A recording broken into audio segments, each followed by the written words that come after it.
I have a little princess over here sitting. Hi there, this is John Solari. We're going to speak to you today from some of the cast of the Rainmaker and other things they've done. So first we want to, actually the Rainmakers, I did that play in 1968. I played Starbuck. Hey, And till this day, my John. favorite line in that play is, "Say you're beautiful, Lizzie, say it. All women are beautiful, but they're all beautiful in different ways. Say it, Lizzie." So say it, Lizzie.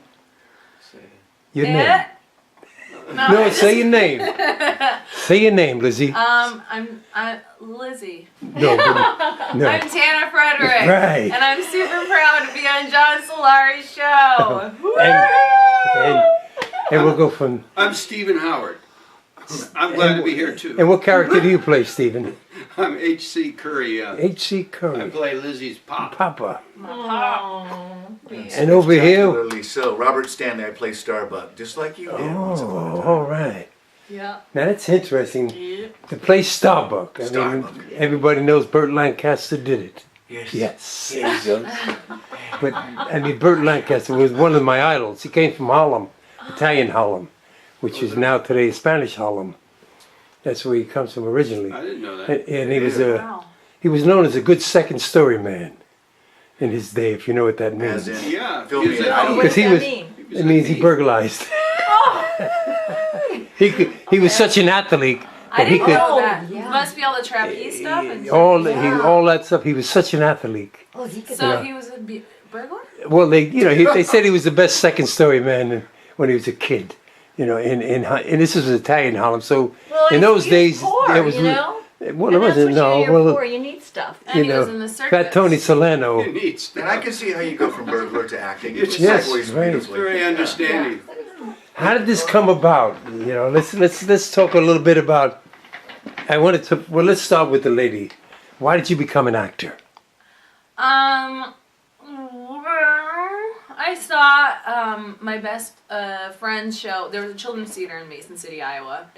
Mason City is the Music Man, the home of Meredith Willson. So it's very lovely in terms of art, support, theater, music, the whole shebang. And so I was in a Girl Scout troop, and the year before I had done ballet, and my teacher in first grade I kind of got kicked out of ballet because she was like, this girl just kind of marches to the beat of her own drummer and she really has no interest in following the rest of the class. So I went with my Girl Scout troop to Oliver Twist at this prolific children's theater, and I remember my best friend was playing Oliver, and then I remember the Artful Dodger walking in and loving that part. And as soon as I was sitting in the aisles, I remember, because it was a packed house, and as soon as I saw the Artful Dodger, I said, I just knew. I knew that was the rest of my life, and it was just my calling. And I'm lucky because not everybody knows what they want to do, but I lucky and not lucky because it's Were you the encouraged easiest to do it? profession ever. Were you encouraged? Yes, I was. Well, it depends who you're talking about. My parents encouraged me. My dad really wanted me to do law, but and there were a lot of skeptics, along the way. But now, I feel very lucky because I think my degree of success out here has really inspired and brought about a lot of filmmaking in Iowa, and I have a film festival back there that a lot of we've been going strong for 8 years, and all these great filmmakers are emerging. Did you start it? Yes. Oh, wonderful! Yeah, Because your stage father was telling me you also have a charity. Is that surfing the? it's a nonprofit focusing mainly. It's called Project Save Our Surf, and it focuses mainly on providing our freshwater initiatives for third world countries, and then also on educating 4th and 5th graders who don't have the financial means to experience things like the Silverado Mountains and haven't seen the ocean, and they live in Anaheim, and so I really believe we've taken this direction of education and really focus on that and clean water. Oh, great! Yeah. Well, talking about clean water, that's what you were waiting for. in the Rainmaker. Yep, that Better was. than a drought than a save our surf. There you go. Yeah. She's pretty, So she's let's go to pretty good. Starbuck there, since you're the lead. The Why did you become an actress? He's not the lead. I'm she's the lead. Okay. No, Well, I'm it just really teasing, is. I'm just kidding. Well, it Pop, is, no, you know, Pop's it's the a- lead. Pop's Who's the lead? You know. Pop's got more lines than I do. I've counted. That- Those two Oh, I was click, afraid too. you'd figure that out. No, they have some beautiful We should scenes. just out call there, it too. HC, the whole play. Steve's all heart. Steve has he kind of grounds the play. He's terrific. They have some scenes that just the audience, you can hear them, the sobs and the weeps. well, you had quite a few extensions on this play. Oh yeah, Is it still playing we're now? into our Yeah. 11th month, I my want to dear. go see it. Okay. 11th Please, month. please, I want please. love to to have see you. you guys. Please. And we've caught like a fifth wind. This whole last weekend, we've had like full houses and people standing and yelling. And she comes out, it's like Justin Bieber enters the building. It's like, they go crazy. No, seriously, it's quite something else because it's an old-fashioned play. But I We're tell very you, old, yeah. the dialogue is as fresh, funny, and heartwarming today as it was back in the 50s when it was written. Yeah. It's truly a special piece. It really, really Well, is. M. Nash was a hell of a writer. Yeah, yeah. So let's before we give more. I want to know why you became an actor. I was about 7 years old, and I was sitting on my floor watching on a big screen. I was watching the Ten Commandments with Charlton Heston, and I remember my mom was into law, so she wanted me to be an attorney. But I'm sitting here, and all of a sudden Charlton Heston is, "Obey the word of God, Ramses, let my people go." And all of a sudden he raises this baton, and the sea parts, and I'm watching this as a kid. The man had this power, and of course as a kid you don't know it's an actor, and you're thinking, "Oh my God, this is bigger than boring life." So I go to my mom and I go, "How do I do that? How do I do that?" She goes, "Son, you have to be an actor. What's an actor?" So she puts me into commercials. She puts me into all the local school productions. I played Artful Dodger, coincidentally enough, when I was a boy. It all comes around to full circle. Oh, So then one thing led to another. I ended up, studying at a conservatory in St. Louis and then NYU, and then I got on All My Children out in New York for a couple of years playing a bad boy. NYU, right on that street on LaGuardia Place, is where I started my acting. In the really? middle of the block, it was called Renata Manhart Studios. The Village Corner was the bar I was in. That's how I became an actor. I was drunk one night. And it's a true story. And the woman, she was, for days, she was always staring at me. I figured, she wanted my body or whatever. Of course. And she wanted me to audition, and I won a scholarship. This is 1967 when I did this. But when you're in NYU, so So that's you want a well, people. scholarship. I won a scholarship, but instead of picking up the script, I picked up the gun and I went away. And it was funny because in 1967 they wanted me to go to Actors Studio, but as I said, I picked up the gun and I went away, and then he I is came bad. back. He was in prison for like years. Like, I can't get anything out of there. But And but then- he I won't thought you talk. meant He you won't went to talk, Vietnam. Just No, like- no. You mean you were Drinks a like little Burt thing. Lancaster? Whoa. Well, do you ever see the movie The 7-Ups? No. It's about an organized crime task force in the Bronx where they went after wise guys, and they're the ones that got me. And you got 7 years and up, the last one. Because and my friend Richard Lynch did that. That was his first starring movie. I worked with him too. And we used to joke about it. That was your first starring roles, and those are the guys that busted me in real life. Wow. Then they got busted because they were, they were dealing with wise guys, and so they were on the take after a And we had the while. real deal. So when you said pick Yeah. up the gun, I thought the same thing. I thought, yeah, I was a hero in the war. Da, da, da. Well, there was a war going on in them Did you days. serve? Have you? And I haven't served, but I've served in rodeo, so I consider that kind Actually, I tried to join the Marine Corps twice during the Cuban Yeah. crisis, of and, was a joke. but I had been in an insane asylum in prison, so they didn't. Were you? Oh yeah, Keep you out Why? of the service. Why was that? because I was a very violent human being. I had a very bad temper. Now, No, I yeah. we I all didn't- go quiet. I didn't play games. Well, Where I'm are not we like that. exactly? I'm not like that. So let's talk to your father. Why did you become an actor? Well, And quickly. No, I'm gonna kid. Get it over with. Well, I was in prison, and You I know, was burglary. coincidentally, one of my early memories was Burt Lancaster in the Birdman? Burt the Lancaster. Rainmaker. Rainmaker. And I was so captivated by that bigger than life performance. Yeah. I knew I really wanted to do that. I never, for a long time, didn't think it was really a possibility, and so instead I got married and had some children when I was 17, and so I was sort of waylaid a little bit. But I did do a play at Arena Stage in 1969 or something like that, and with some pretty formidable people, Ned Beatty and Ronnie Cox and Frank Silvera played the lead role. Oh, members of the studio, actor studio. Yeah, Did you know that? I just kind of stumbled into that, and it didn't require any acting. I'd stand around, hold things for the king and stuff like that. But it was a thrilling adventure, and I decided that I wanted to pursue an acting career, so I picked up a book by Stanislavski, and then decided obviously that wasn't the way to go because I didn't understand a thing of it. But through the years I did some community theater, and but I had a family and I was supporting them in normal jobs. And Where was this? Where? Yeah. where? Well, in back east, Washington D.C.'s Arena Stage, and then I worked around Virginia, and then I ended up back here in L.A. where I was born, and I did some community theater here, and every now and then, and ended up back in North Carolina, and lost my big time job, and What decided. did you do?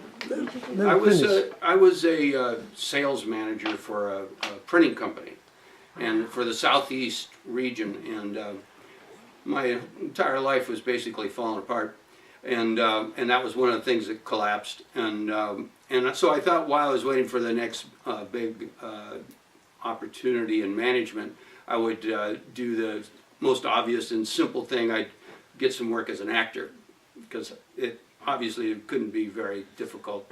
And and I called up the local TV station and I told them I was available, and they said, well, we get all our actors from this agency, and they gave me the name and the phone number of the agency, and I called up the agency. They did do that? JTA was Jan Thompson Agency in Charlotte, North Carolina, and I called them and I said, so-and-so at Channel 36 told me to call you. And so they assumed that was a referral from this guy, and they immediately signed me. And I started doing commercials and what have you. Dino De Laurentiis moved to Wilmington. I did some films, and opportunities presented themselves, and I didn't know what I didn't know, and so I thought I was an actor, and I got away with that for a long time. Oh, natural talent can get you so far. Yeah, It really can. yeah. And Dino then you have De to learn Laurentiis. some craft. Well, his daughter was on the show. Veronica is a friend of mine. Yeah. I'm hoping when she gets back from Italy, she'll come back on. But before we go a little further, what did it feel like when you first got the part in the Rainmaker, knowing that was the part with Burt Lancaster that made you want to become an actor?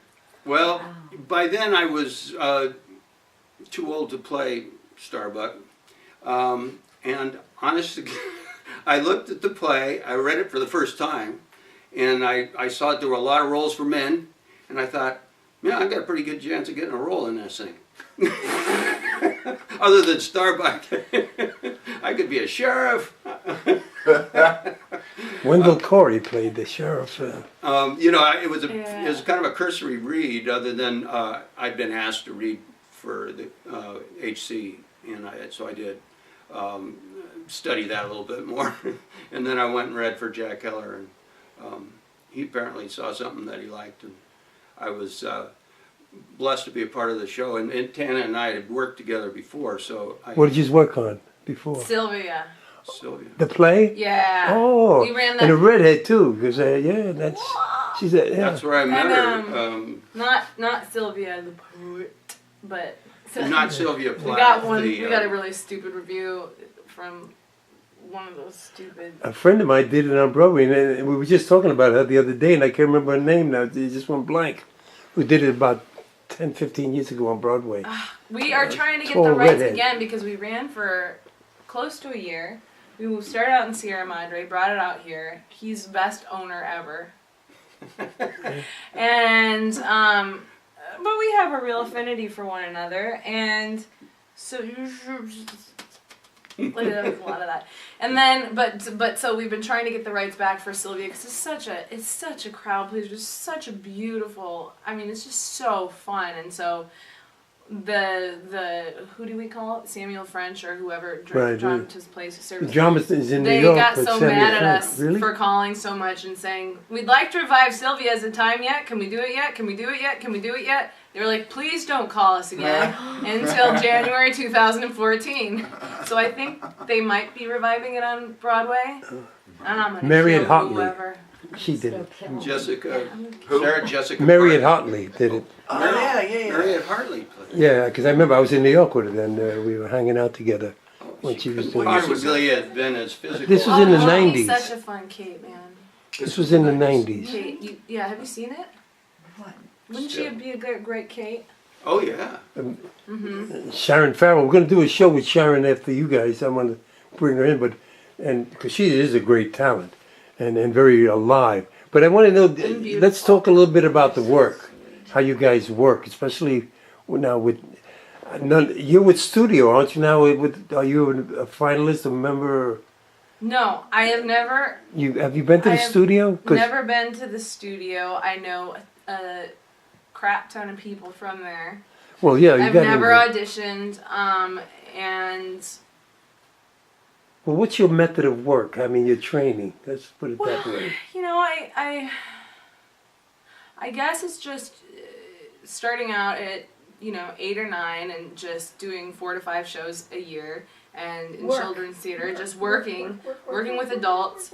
When we worked, it was really cool in Iowa because the community never treated the children as though we were children. We were always treated like adults, which was the biggest gift they could have given us. Right, yes. We were expected to show up on time. We had to have our lines down. We would write in pencils, no chewing gum on stage.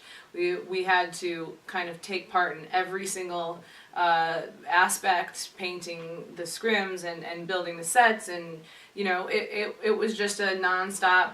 It was just a nonstop sort of production wheel that we were expected to put our weight into, and so so I just did as many shows as I could, 4 to 5 to 6 to 7 shows a year, all through my childhood up until I went to University of Iowa, where I got a scholarship, and then learned this and that and this and that and this and that, and took classes in this and that and this and that, and basically got out here and just kind of I studied at the Beverly Hills Playhouse for a little bit, and Gary Amhoff was a fantastic teacher. He directed us in Sylvia, and kind of just threw away everything that I had learned.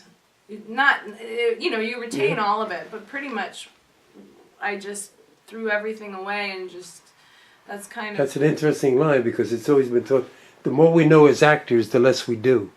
You have to throw it away. Yes, that was so much the case. Forget everything you've been taught and just do it. I get too intellectual, so when I got out here and just threw it away, and just it was really comforting, actually. It was great, because all of a sudden I didn't have to focus. I came out here and I think I had the attitude of, okay, what I got in my bag is what I got in my bag, and now I have to sell myself. So from now on, out here, I am my businesswoman, I am my manager, and let's not think about the acting. Of course, you want to keep getting better and better and better, but it was the focusing on the business aspect, and just the sort of letting go of, well, either you got it or you don't. So let's just, get yourself out there. And that was very freeing. That was very liberating for me, because I have a tendency to get too far in my head, and it's just, I just took a big mishmash of everything that worked. And well, as an actor, you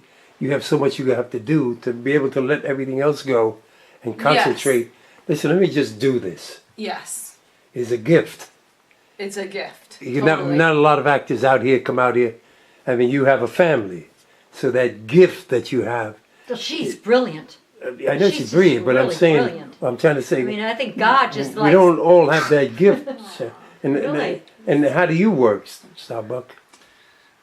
Going to NYU and to the acting conservatory in St. Louis, we started out heavy method, and I'm going to latch on to what she says. At the time, it's that whole thing, you know, picture yourself as this ice cream cone and you're melting in the hot sun, and they take it very seriously, and you want to really, you know, please them, so you're like, okay, I don't feel like an ice cream cone, but well, I'm kind of dripping.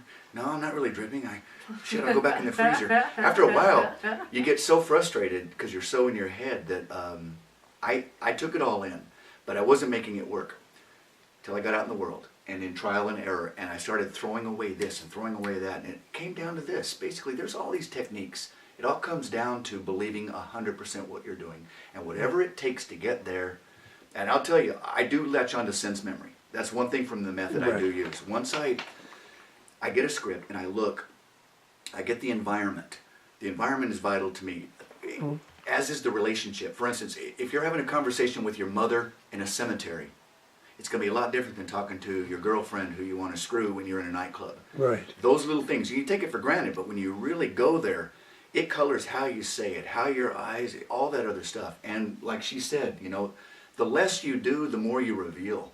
You don't need to latch on all this stuff and then get into it full bang. It's I guess what I'm saying is the method is a great set of tools, but a lot of them can keep you too far into your head. So I've surrendered a lot of that, and I like what I do now.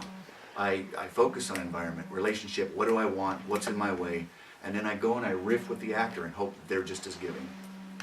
So in a nutshell, that's my technique. That's that might be mine. No, it's her phone. It's your phone. Vibrating. Oh, I thought it was Those are my on purse. the That's not my vibrating phone. couch over there. So let's get the cares? dead in. Do you? So the phone rang, big You're deal. dead. No, it's right because this is unscripted. So it's fine because what we're seeing here is who you are. We're not seeing Starbuck. Right. We're not seeing Lizzie, and we're not seeing you. We're seeing you, who you are. That's what this show is really about. We want to know who you are. I was at a casting. I thought I was learning how to work a camera last night over at SAG, but it was about casting directors telling us how to do it. And one of the things they did say is they like to see who you are. They used to have generals years ago, which they really don't have anymore. Where you went in, you met the casting director, and they got to. So this is what this is really about. So when they see the show, they've got to know who you are and how you work. And I want to know how. She just came from a casting thing, and she was telling me about how she had her Okay, hair we'll talk all about out that. and- Let me I get want you to this. talk about that. I know she wants I it. adore I gotta. you. I think we were related She's- in a past you are. You come life. from the same I need Idaho. oh yeah, we're Iowans. I need a copy of this book. This book. It's just a proof. We're gonna talk about that from later. Iowa, from Sioux City, Iowa. Sometimes I gotta- What happened? I didn't even know Heck Mason yes. City was. I should have been born in Mason City. No, Sioux City's fine too. Oh, Sioux City's until I good. got out of there. You got trouble right here in Mason City.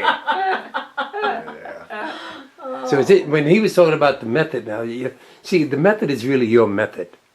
Whatever you do, that is your method. Yep. People misunderstand. The method is used, when you said sense memory, it's technique. And technique is only for when you're stuck. That's what it's for. When you're stuck at something, you want to find something, you use your technique. But actually, when you said, you just do who you are.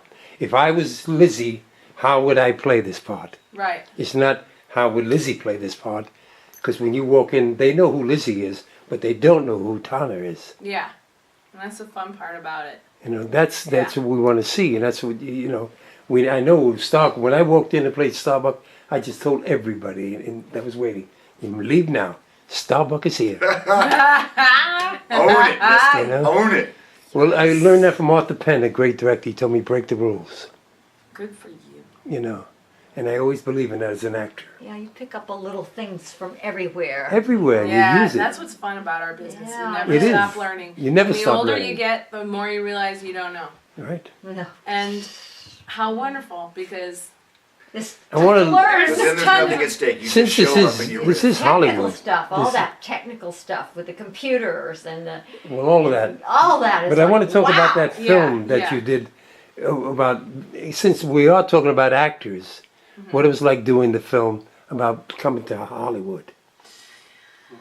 What was that like in preparation and some of the things that you counted on to do that? Because like Sharon said, you were brilliant.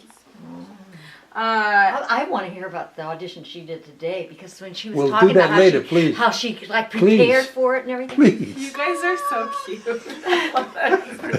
This is what should be filmed. Right, Right it here. should. This is a Look at two-person that. show, and I love it. I love it. He's gonna hit me over the head. And I never hit a check woman. my phone to see if I got the part, maybe. Yes, where's your phone? Where is it? Did No, she so get tell it? me, let's talk about Okay. that. Just see if it just Ron knows the code. Okay, I'm just. I want you to get it, But- whatever it was. What was it? Ron knows For the Gilda colors. Radner and Bunny Bunny. Yeah, I saw that on Facebook today. Yeah. Yeah. Well, let's talk about it Okay. since she's got it going. No, I don't want to talk about. I'll jinx No, it. yeah, right. No, you leave will it. not. Yes, you will. No, No, I will. you won't. I will. I'm Well, not going to talk. if you- I don't want I to. want to talk believe about you will, you Sharon. will, I want I to talk guess. about the work first. I told you later. I'm going to put you in the kitchen. I'm not Sharon. Sharon. You're a live wire. Right. I love it. Okay, so what? Well, Hollywood Dreams? Hollywood Yeah. Dreams. I was lucky enough to have a developmental role in that script. Henry's kind of saw me as I was as like the Henry, you know, Jaglum, he's sorry. a member of the studio. He hasn't been in a while, though. Yeah, I know. Yeah, but we, man, our cast is, besides us, it's like primarily studio people, and studio Yeah. people rock my world. And I try to suck up all the information. Yeah, I saw can I possibly saw the trailer you had. from, I mean, yeah.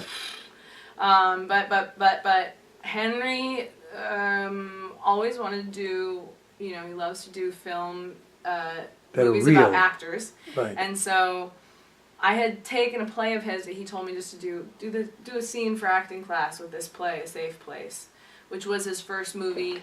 It was his first play that he workshopped with Harold Clurman, the first half, and then the second half with Lee Strasberg at the studio. Richie Pryor was in it, and Karen Black, and he was, and so it's this great play. And then he got $1 million from Bert Schneider in '69, I think, to make this as his first production for BBC, and took the script and kind of threw it out the window in true Jaglomian form and just said, okay, Tuesday Weld, Jack Nicholson, Phil Proctor, you guys just say what you think the material's saying.